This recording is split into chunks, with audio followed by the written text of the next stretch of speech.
Bettings యాప్స్కు బలైన యువకుడి కుటుంబానికి నా అన్వేష్ తరపున 2,00,000 రూపాయల ఆర్థిక సహాయం. టుడే టీవీ ప్రతినిధి దుగ్గి నాగేశ్వరరావు.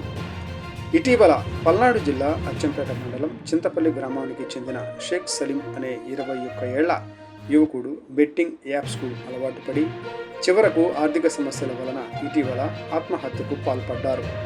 అత్యంత నిరుపేదైన సలీం తల్లిదండ్రుల పరిస్థితిని అచ్చంపేటకు చెందిన సామాజిక కార్యకర్త కమల్ సైదా ప్రపంచ యాత్రికుడు నా అన్వేష్ దృష్టికి వీరి కుటుంబం దుస్థితిని తీసుకువెళ్లి వారి కుటుంబానికి 2,00,000 రూపాయల ఆర్థిక సహాయం సోమవారం అందించారు.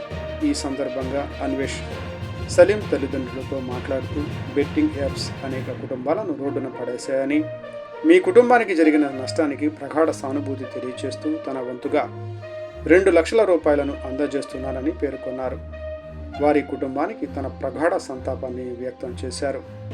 ఈ సందర్భంగా సామాజిక కార్యకర్త కమల్ సైదా మాట్లాడుతూ బెట్టింగ్ యాప్స్ సమాజంలో మద్యపానం, డ్రగ్స్ వలె యువతరం ప్రాణాలు తీసుకుంటుందని, ప్రభుత్వం బెట్టింగ్ యాప్లను కట్టడి చేయాలని అన్నారు. ప్రభుత్వాలు చేయాల్సిన చర్యలను ఎక్కడో ఉన్న అన్వేష్ గారు ప్రశ్నిస్తూ అందరినీ చైతన్యవంతం చేస్తున్నారని అన్నారు.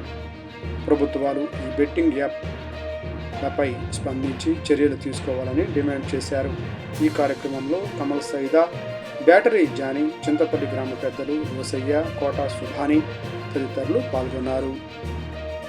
పల్నాడు జిల్లా అచ్చంపేట మండలం చింతపల్లి గ్రామానికి సంబంధించిన షేక్ సలీం అనే 21 ఏళ్ల వ్యక్తి ఆన్లైన్ బెట్టింగ్ యాప్లకు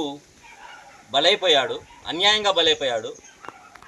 ఎందుకంటే ఈరోజు చూస్తున్నాం మనం ఎన్నో చోట్ల రైతుల ఆత్మహత్యల కంటే కూడా ఆన్లైన్ బెట్టింగ్ యాప్లకు కుర్రకారు యువత అందరూ కూడా పాపం అన్యాయంగా వాళ్ళ యొక్క ప్రాణాలు ఆత్మహత్య చేసుకుంటున్నారు, ప్రాణం బలి తీసుకుంటున్నారు. అనేక మంది పేద కుటుంబాలు యొక్క ఆన్లైన్ బెట్టింగ్ యాప్ల వలన వాళ్ళందరూ కూడా రోడ్డున పడాల్సిన పరిస్థితి వస్తుంది. ముఖ్యంగా ప్రభుత్వాలు, వ్యవస్థలు, పోలీసులు, జడ్జిలు, న్యాయ వ్యవస్థలు ఈ యొక్క ఆన్లైన్ బెట్టింగ్ యాప్ల మీద తీసుకోవాల్సిన చర్యలు ఎక్కడో మన దేశానికి బయట ఉంటూ గత 5-6 సంవత్సరాలుగా ప్రపంచ యాత్రికుడిగా పేరున్న నా అన్వేష్ గారు మాత్రమే యొక్క పోరాటాన్ని ముందుకు తీసుకెళ్తూ ఆయన మాత్రం పోరాటం చేస్తున్నాడు. ఎంతో మంది సెలబ్రిటీలు, సినిమా హీరోలు, క్రికెటర్లు, ఎంతో మంది ప్రాముఖ్యం ఉన్న వ్యక్తులందరూ కూడా ఆన్లైన్ బెట్టింగ్ యాప్లని వాళ్ళు ప్రమోట్ చేస్తున్న సందర్భంగా అన్వేష్ గారు చేస్తున్న పోరాటం అనేది ఎంతో స్ఫూర్తిదాయకం. కావున ఎప్పటికైనా చెప్తున్నాను, ప్రభుత్వాలందరూ కూడా ఈ యొక్క ఆన్లైన్ బెట్టింగ్ యాప్ల మీద ఉక్కుపాతం మోపాలి. ఒక మందు తాగడం, మద్యపానం, డ్రగ్స్ తీసుకోవడం ఎంత వ్యసనపరమైందో ఈ యొక్క ఆన్లైన్ బెట్టింగ్ యాప్ కూడా అంతే వ్యసనపరమైంది. మరి దీని మీద పోరాటం చేయాల్సిన ప్రభుత్వాలు నిమ్మకు నీరెత్తుగా ఉంటున్న సందర్భంలో కేవలం అన్వేష్ గారి చొరవతోనే వాళ్ళందరూ చేస్తున్నారు. బెట్టింగ్ యాప్లకు ఇప్పుడు రైతు చచ్చిపోతే రైతుకి ఏదో నష్టపరిహారం ఇస్తున్నారు, మరొకరు యాక్సిడెంట్ చచ్చిపోతే నష్టపరిహారం ఇస్తున్నారు. మరి నేరుగా పరోక్షంగానే బెట్టింగ్ యాప్ను ప్రోత్సహిస్తున్న ప్రభుత్వాలు దానివల్ల బలైన యువతకు మరి ఏ విధంగా నష్టపరిహారం అందించలేని సందర్భంలో నేరుగా అన్వేష్ గారు ఈ యొక్క ఎవరైతే యొక్క ఆత్మహత్య చేసుకున్న యువకులు ఉన్నారో వీళ్ళందరికీ తలా 2 లక్షలు 3 లక్షల సందర్భం ఆయన యొక్క సొంత సంపాదన యూట్యూబ్ ద్వారా వచ్చిన సంపాదన నుండి తీసుకొని ఈ యొక్క పేద కుటుంబాలకు ఇస్తున్న సందర్భంగా ఇప్పటికైనా నా అన్వేష్ గారి నుండి స్ఫూర్తి పొంది ఈ యొక్క ఉక్కుపాతం మోపాలి. ఇప్పుడు చూస్తున్నాం మనం ఐపీఎల్లో నేరుగానే అడ్వర్టైజ్మెంట్లు వాళ్ళ యొక్క జెర్సీల మీద, డ్రెస్సుల మీద వీళ్ళందరూ కూడా క్రికెటర్లు వాళ్ళందరూ చేసుకుంటూ ఉంటున్నారు. అడ్వర్టైజ్మెంట్లు అదే వస్తున్నాయి. మరి ఏ విధంగా మరి కేంద్ర ప్రభుత్వమైన రాష్ట్ర ప్రభుత్వమైన ఉక్కుపాతం మోయకుండా ఈ ఆన్లైన్ బెట్టింగ్ యాప్లని నిషేధించకుండా చేస్తున్నారో మరి దీని వెనక ఏ పెద్ద శక్తి ఉందో అనేది ఒకసారి అందరూ కూడా ఆలోచించుకోవాలా.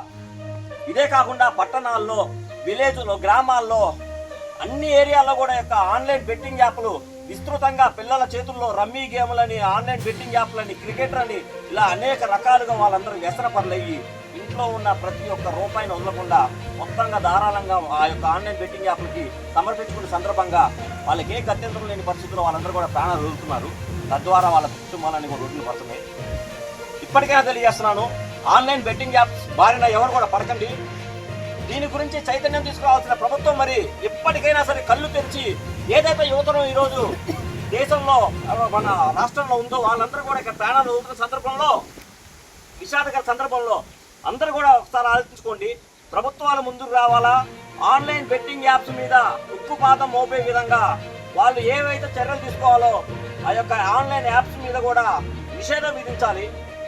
విధిస్తేనే వాళ్ళు ఇప్పటికైనా సరే ఎవరైతే ఇప్పుడు మరణించారో వాళ్ళ యొక్క ఆత్మశాంతి కలిగే విధంగా ఉంటుందని చెప్పేసి తెలియజేస్తూ మరొక మారు ఈ యొక్క ఉద్యమాన్ని ఉధృతం చేసి ముందుకెళ్లిన నా అన్వేష్ గారికి హృదయపూర్వక ధన్యవాదాలు తెలుపుతూ, ఏదైతే మా యొక్క కుటుంబం యొక్క అచ్చంపేట మండలం చింతపల్లి గ్రామంలో ఉన్న సలీం వాళ్ళ కుటుంబానికి పాప నిరుపేదలు చూస్తున్నా ఉన్నారు. వాళ్ళ ఇంటి పరిస్థితి ఎలా ఉంటుంది, ఎవరు లేరు.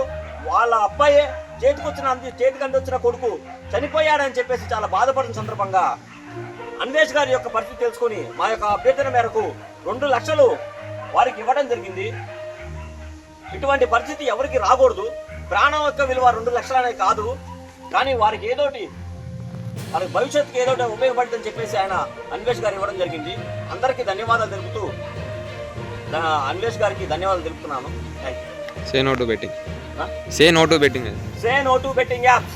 Say no to betting apps. Say no to betting apps.